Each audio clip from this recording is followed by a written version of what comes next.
At 8 p.m. Eastern Time on July 29, 2026, U.S. Central Command forces began launching strikes against Iran.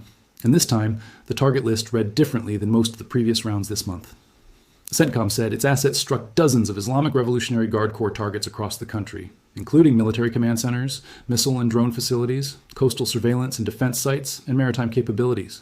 That's a direct quote from CENTCOM's own statement, not a dramatized summary. And it followed less than 24 hours after Iran's IRGC launched multiple ballistic missiles at American forces in the region. An attack Jordan's military says it intercepted 5 before any of them could land.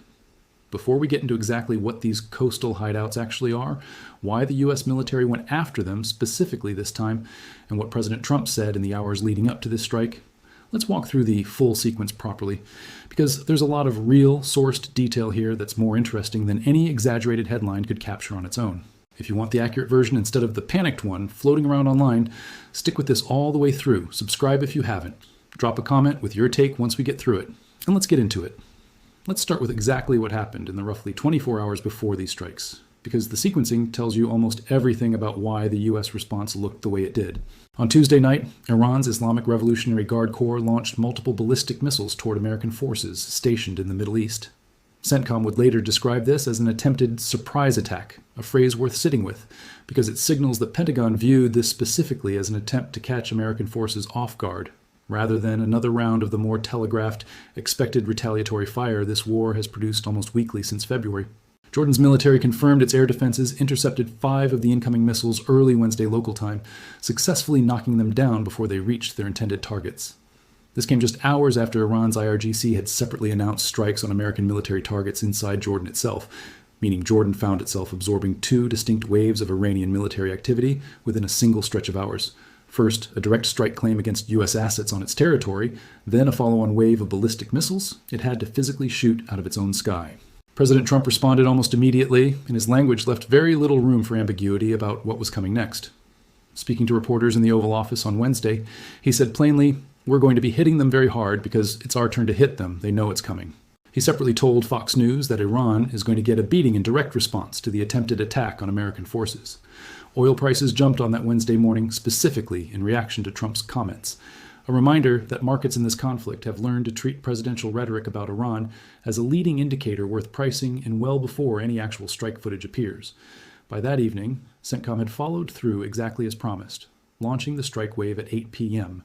Eastern Time that hit dozens of IRGC targets, describing it publicly as a powerful response to the previous day's attempted Iranian attacks on U.S. forces based in the Middle East.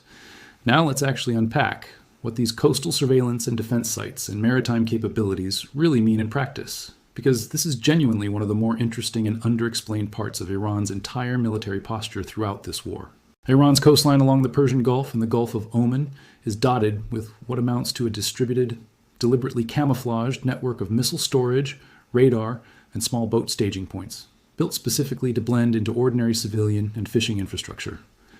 Open-source analysts tracking this conflict have documented Iranian operators hiding anti-ship cruise missile systems, specifically the Chinese-derived C-802, inside coastal positions, disguised to look like nothing more than rock outcroppings or simple maintenance sheds, the kind of structure that would draw zero attention from a passing satellite pass or a casual aerial survey. There have been documented instances of what looked like an ordinary vehicle undergoing roadside tire repair actually concealing drone launch equipment in its truck bed, with signal emissions only becoming detectable once operators began preparing a launch against commercial shipping. This is precisely the kind of low-signature, deliberately deceptive coastal infrastructure that intelligence, surveillance, and reconnaissance assets, MQ-9, Reaper drones, satellite coverage, and persistent naval patrols have spent months trying to map and target throughout this entire campaign, because these coastal hideouts are the actual physical infrastructure, enabling Iran's ability to threaten the exact shipping lanes running through the Strait of Hormuz that this whole war keeps circling back to. It's worth understanding why Iran built its coastal defense network this way in the first place, rather than relying purely on fixed, conventional military installations the way most modern militaries do. Iran has spent years studying exactly how the United States and its allies conduct precision strikes, and it drew a fairly obvious conclusion. A fixed radar station or a permanent missile battery sitting in a known location is a target that gets found and destroyed relatively quickly once a real air campaign begins. A network of small, mobile, camouflaged positions scattered across hundreds of miles of coastline. By contrast, forces an adversary to spend enormous time, resources, and intelligence effort just locating each individual node before it can even think about striking it. That's a deliberate asymmetric choice, trading the concentrated firepower and easy command and control of a conventional coastal defense network for the survivability and persistent nuisance value of dispersed, hard-to-find positions. It's the same logic that shaped Iran's approach to its ballistic missile force further inland. Mobile launchers, hidden under bridges and inside urban areas, specifically to complicate targeting, just applied to the maritime domain instead. This strike didn't happen in isolation. It's the latest entry in a sustained, weeks-long campaign that's been building steadily since the collapse of an earlier ceasefire arrangement.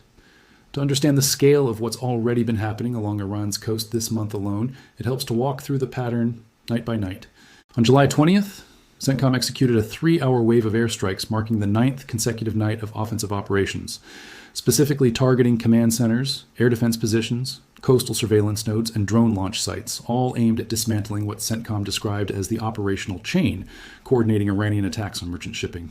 That 9th night built on an air-maritime effort that had already engaged more than 140 Iranian military targets and enforced a naval blockade that had, by July 19th, redirected 6 commercial vessels and disabled one that refused to comply. 2 nights later, on July 22nd, CENTCOM completed another round of strikes marking the 12th consecutive night. Continuing that same pattern of nightly pressure against the coastal infrastructure Iran depends on to threaten shipping.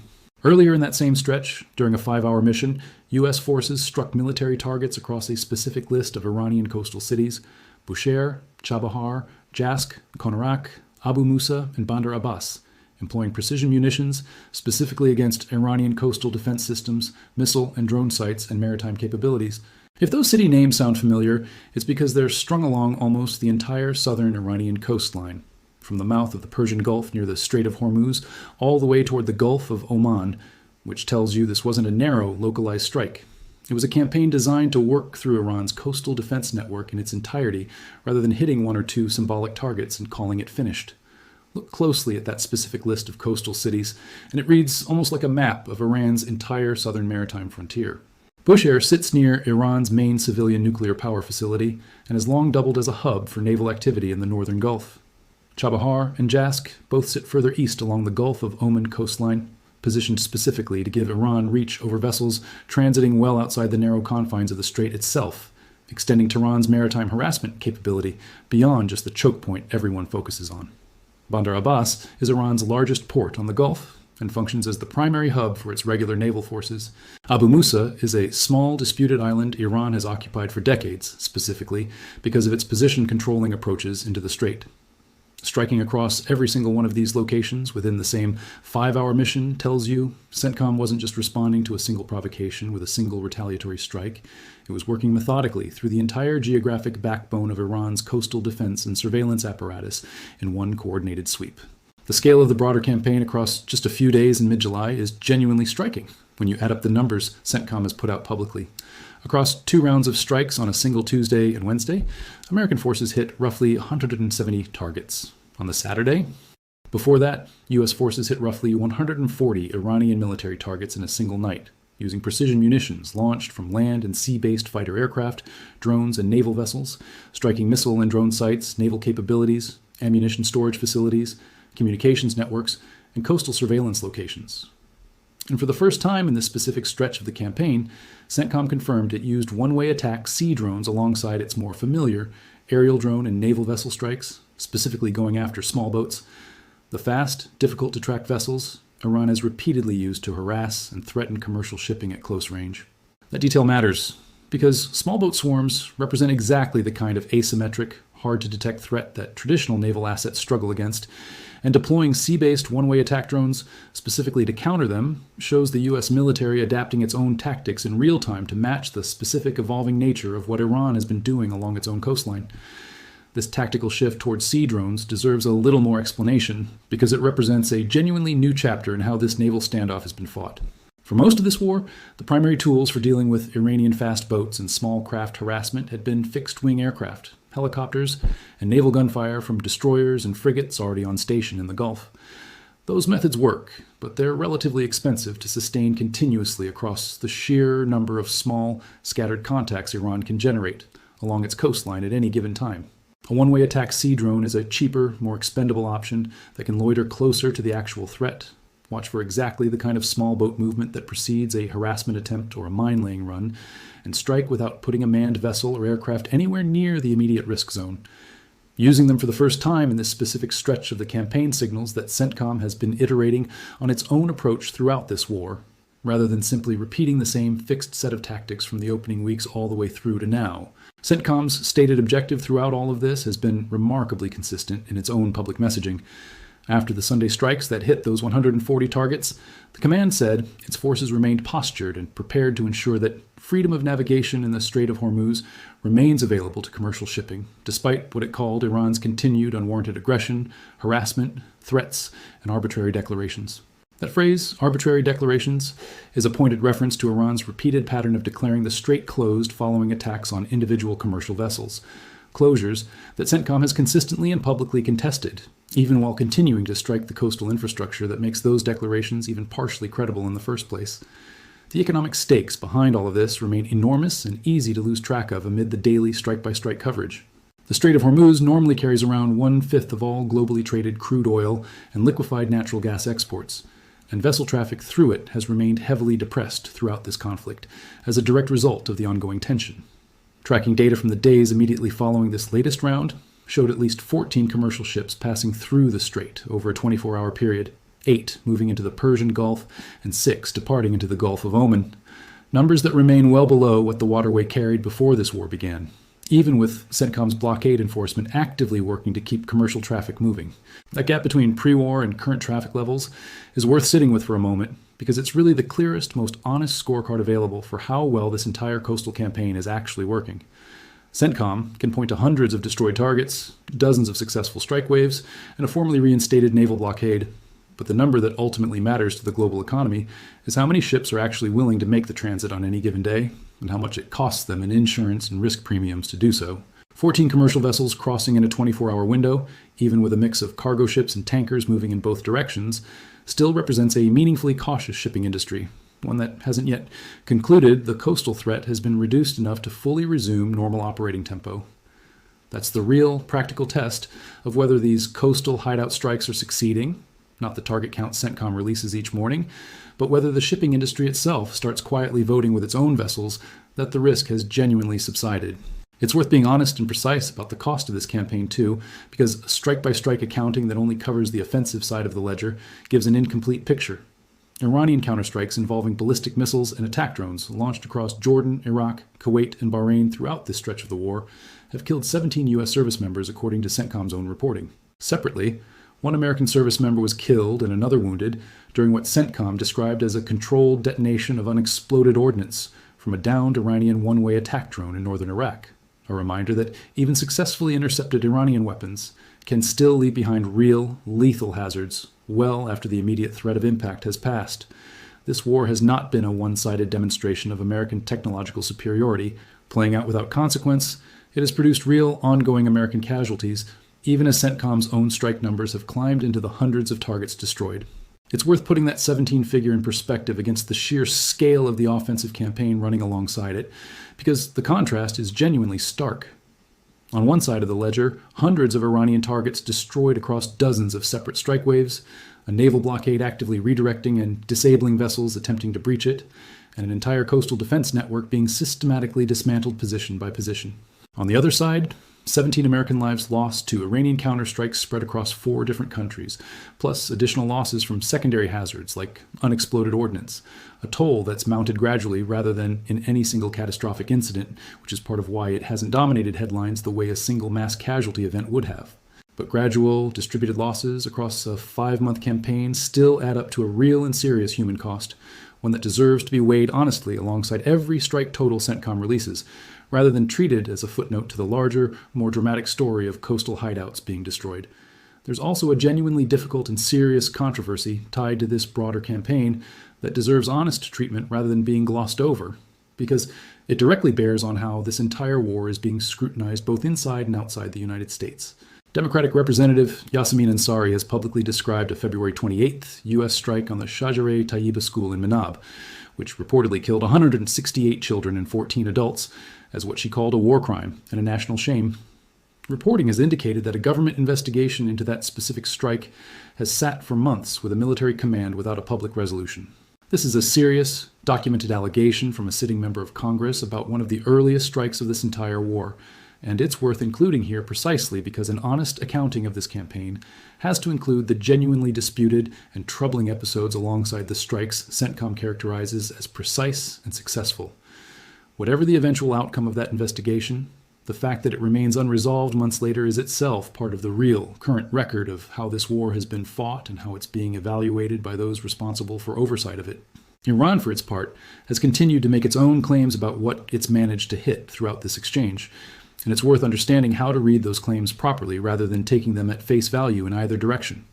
Following one recent round of American strikes, Iran's IRGC said it had targeted and destroyed several weapon support warehouses, a satellite communications center, and a building housing U.S. forces at Bahrain's Juf Air Base. Independent reporting on this conflict has repeatedly noted that Iran has regularly claimed to have destroyed facilities on U.S. bases throughout the war, but that those specific claims are often not backed up by independent evidence, whether from satellite imagery, official American confirmation, or third-party verification. That's not to say every Iranian claim throughout this war has been false. Some have been at least partially corroborated, but the pattern of frequent, hard-to-verify destruction claims from Tehran is a consistent enough feature of this conflict that it's worth treating each new claim with appropriate skepticism until independent confirmation actually surfaces. Let's also situate this specific coastal campaign within the broader arc of the war, because it didn't start in July. This entire approach traces back to the earliest days of the conflict. When President Trump announced major combat operations against Iran on February 28th, the opening joint U.S.-Israeli strikes targeted military, government, and infrastructure sites broadly. By March 10th, in what was officially branded Operation Epic Fury, CENTCOM released unclassified footage specifically showcasing strikes on partly concealed Iranian ballistic missile launchers using thermal imaging to identify mobile launchers hidden under bridges, beneath trees, inside bunkers, and tucked into urban areas. CENTCOM's own public statement at the time was blunt. The Iranian regime can try to hide their missile launchers, but U.S. forces won't stop looking. When we find them, we're taking them out. By that point, just 2 weeks into the operation, U.S. and Israeli forces had reportedly destroyed more than 300 launchers out of Iran's estimated arsenal of around 3,000 missiles, with Admiral Brad Cooper, the CENTCOM commander, overseeing this entire operation, describing what remained as a lingering threat rather than a defeated one, and with B-2, B-1B, and B-52 bombers continuing to strike production sites and underground bunkers well beyond that initial 2-week mark. So this latest wave of strikes on coastal hideouts specifically is really just the natural, current-day extension of a strategy that's been running consistently since the very first weeks of the war, systematically hunting down every category of concealed, mobile, or camouflaged Iranian strike capability, whether it's a ballistic missile launcher hidden under a bridge in March, or a cruise missile position disguised as a rock formation along the coast in July.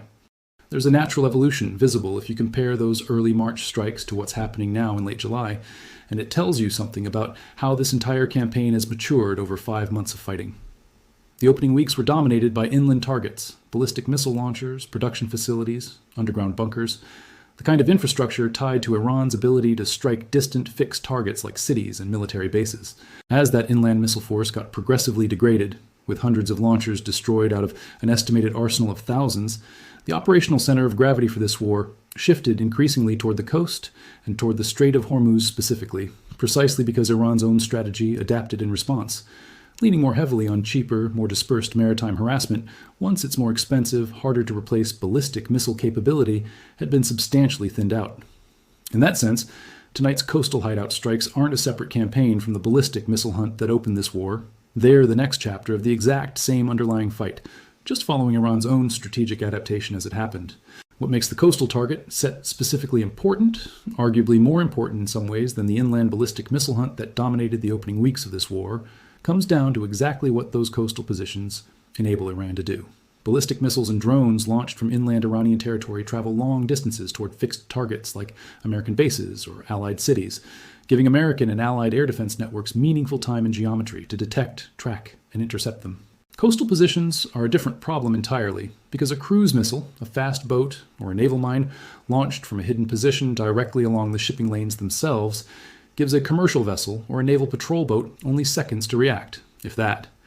That's exactly why CENTCOM's target list throughout this specific stretch of the campaign has leaned so heavily on coastal surveillance and defense sites, small boats, and maritime capabilities specifically, because degrading Iran's ability to strike from point-blank range along its own coastline does more to actually restore normal shipping traffic through the Strait of Hormuz than hitting any single inland missile depot ever could on its own. There's also a broader strategic logic worth understanding about why this specific moment, the strikes on July 29th following the intercepted Jordan attack, matters more than it might first appear. This wasn't simply another entry in the nightly rotation of strikes that had already been running for 9, then 12 consecutive nights earlier in July. CENTCOM explicitly framed it as a response to what it called an attempted surprise attack, distinguishing it from the more routine, expected exchanges that had characterized much of the preceding weeks. Trump's own language reinforced that distinction. He didn't describe this as continuing an ongoing campaign. He described it as it being our turn, phrasing that positions this specific strike wave as a direct, proportional answer to a specific provocation rather than simply the next scheduled night of an open-ended bombing campaign. That distinction matters for understanding the psychology driving this war's escalation cycle, because it suggests Washington is still tracking and responding to individual Iranian actions on a case-by-case basis, rather than having settled into a purely mechanical automatic pattern of nightly strikes, regardless of what Iran does or doesn't do on any given day. It's also worth noting how this specific episode connects to the wider regional picture beyond just Iran and the Strait of Hormuz directly. Reporting around this same period described U.S.-Saudi strikes on Popular Mobilization Forces fighters in Iraq's Diyala province, with funerals held in Baghdad for members killed in those strikes, and separate strike damage reported in Bartala in Iraq's Nineveh province. That tells you this conflict's geography keeps expanding laterally even as the core fight over the Strait of Hormuz continues, with Iraqi militia groups aligned with Iran increasingly drawn into direct combat with American and Saudi forces on Iraqi soil itself, a genuinely significant widening of the war's footprint beyond the primary Iran, U.S., and Gulf shipping storyline that's dominated most of the coverage up to this point. That widening matters for understanding where this entire conflict might be headed next, because a war that started as a narrowly framed fight over Iran's nuclear program and its threats against Gulf shipping has gradually pulled in Iraqi militia groups, Jordanian air defenses, and now, as we covered in earlier coverage of this war, even Ukrainian long-range strikes against Russia-Iran supply lines in the Caspian Sea. Each individual escalation, taken on its own, looks like a contained, proportional response to a specific provocation. Jordan intercepting 5 missiles, CENTCOM striking coastal hideouts in response, American and Saudi forces hitting militia targets in Iraq. But stacked together across 5 months, the cumulative picture is a conflict that keeps finding new fronts and new participants, rather than narrowing toward any kind of resolution, which is exactly why understanding the coastal hideout campaign in isolation only tells part of the story. It's one thread in an increasingly tangled regional web that shows no clear sign of untangling anytime soon. So where does this actually leave things looking forward? And what should you watch for as the more meaningful signals here, rather than just reacting to each individual night's strike total? Watch whether CENTCOM's target descriptions keep emphasizing coastal surveillance, small boats, and maritime capabilities specifically, because that would indicate the campaign remains focused on the actual physical infrastructure enabling Iran's threat to shipping, rather than shifting back toward broader infrastructure or symbolic targets further inland. Watch the American casualty figures closely too, because 17 service members killed across Jordan, Iraq, Kuwait, and Bahrain through Iranian counterstrikes is a serious, mounting toll that will eventually factor into how sustainable this nightly campaign actually is from a domestic political standpoint, regardless of how successful CENTCOM's own strike numbers look on paper. And watch how the unresolved investigation into the Shajareh Tayyiba school strike develops, because that's exactly the kind of episode that can reshape political and public support for a sustained air campaign like this one, especially the longer it remains unresolved without any public accounting from the military command it currently sits with. What this entire episode really demonstrates, from the ballistic missile hunt that opened this war in February through to the coastal hideout strikes happening right now, is that modern warfare against a dispersed, deliberately camouflaged adversary is fundamentally a hunting problem as much as it is a firepower problem. Iran built an entire military strategy around hiding mobile launchers under bridges, disguising cruise missile positions as rock formations, and concealing drone equipment inside what looks like an ordinary vehicle undergoing roadside repairs, precisely because that kind of distributed camouflage is genuinely difficult and expensive to counter, even for a military with the overwhelming surveillance and strike capability the United States brings to this conflict. Every one of these strikes, whether it's hitting 140 targets in a single night or going specifically after a small boat staging point disguised along the coastline, represents another piece of that hunting problem being solved, but the fact that this campaign is still running strike after strike, night after night, 5 months into the war, tells you Iran's coastal camouflage strategy, however degraded, hasn't actually been fully solved yet, and probably won't be until every single one of those hidden positions along that coastline has been found. There's a useful comparison worth drawing here to how counterinsurgency campaigns have historically played out in other conflicts, because the underlying dynamic is genuinely similar, even though the setting, open coastline instead of urban terrain, is completely different. Finding a single hidden position tells you almost nothing about how many more remain, and destroying one camouflaged launcher or boat staging point doesn't degrade the broader network nearly as much as destroying a single large, fixed installation would in a more conventional war. That's exactly why the target counts keep climbing into the hundreds night after night, rather than this campaign concluding after 1 or 2 decisive strikes. The entire nature of a dispersed, camouflaged coastal network means victory here looks like slow, grinding attrition rather than a single knockout blow. And 5 months in, the grinding pace is still very much the operative reality on the ground. So here's the real question worth sitting with.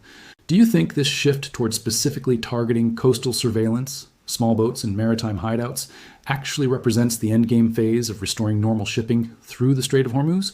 Or is this simply the next iteration in a cycle that's already run for 5 months without producing a lasting resolution?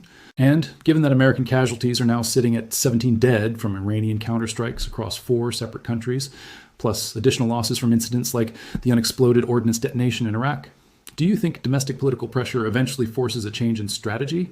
Or does Trump's "our turn to hit them" posture suggest Washington intends to keep escalating regardless of the mounting cost on both sides?